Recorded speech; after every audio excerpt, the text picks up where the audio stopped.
50 شغلی که می توانیم از طریق آن در افغانستان درآمد داشته باشیم. پارت 2. قسمی که در ویدیوی قبلی 10 گزینه را یا 10 شماره را من برای شما معرفی کردم، کارهای خوب و با درآمد خوب. 10 شماره را هم در این ویدیو و 10 شماره بعدی را ویدیوی بعدی. شماره 11. تعمیر موبایل یعنی موبایل سازی. موبایل سازی انواع مختلف دارد، یعنی یکی قفلش باز میکنه، یکی سافتویر و هاردویر داره دیگه. سافتویرش که انجام میده که کامپیوتری یا با دست میشه، یکی هم هاردویر که مثلا بردش عوض میکنی، مثلا شیشهش عوض میکنی اینا، یا مایکش میسوزه مایکش عوض میکنی، بعض وسایلش.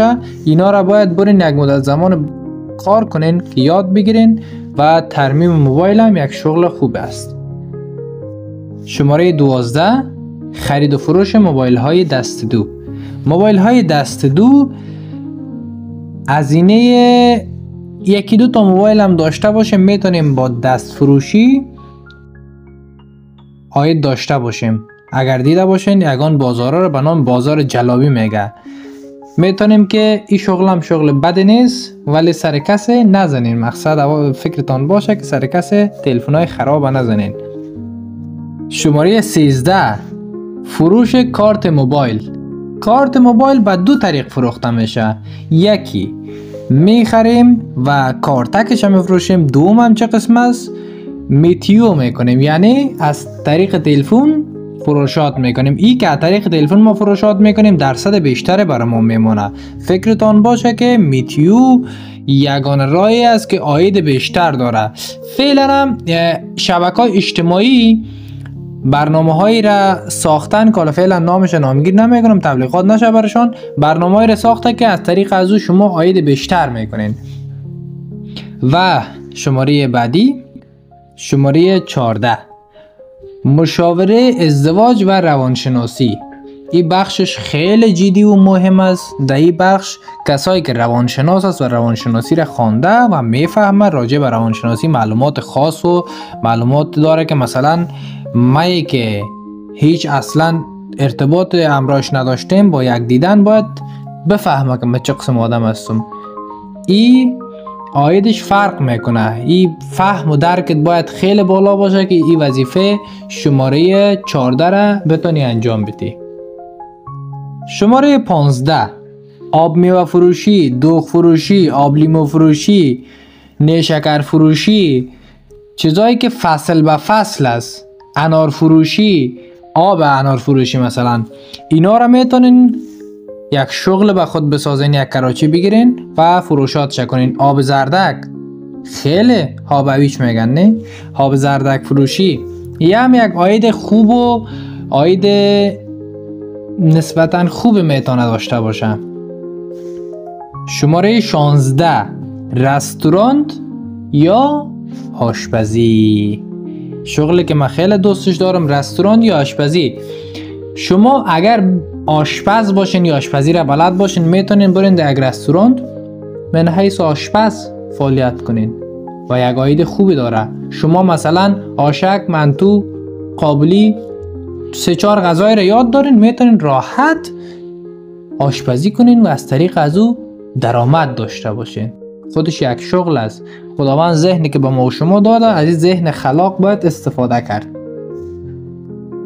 شماره 17.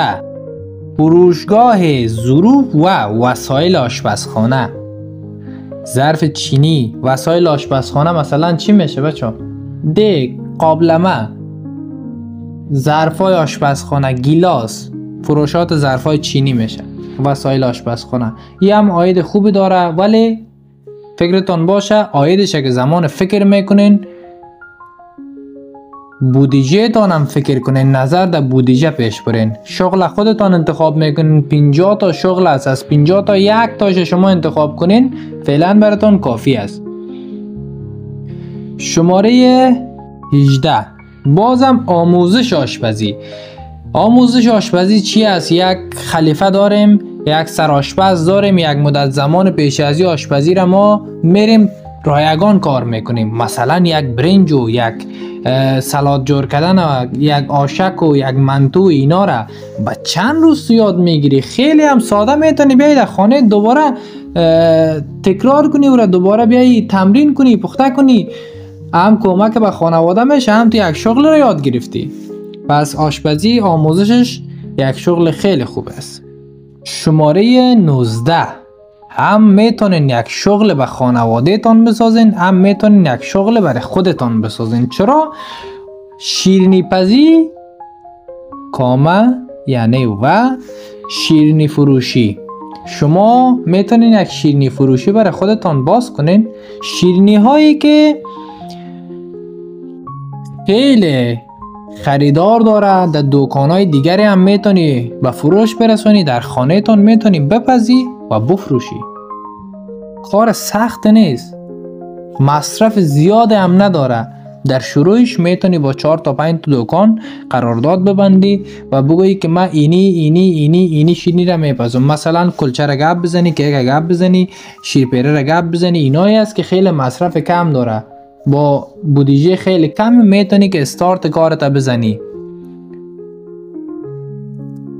و شماره 20، راه اندازی فست فود و سوپ و شورنخوت و بولانی و چپس و برگر و اینا یک عاید خوب داره. در شروع شما نیاز نیست که بریم 1 میلیارد رو خرج کنیم از بولانی فروشی شروع کنین.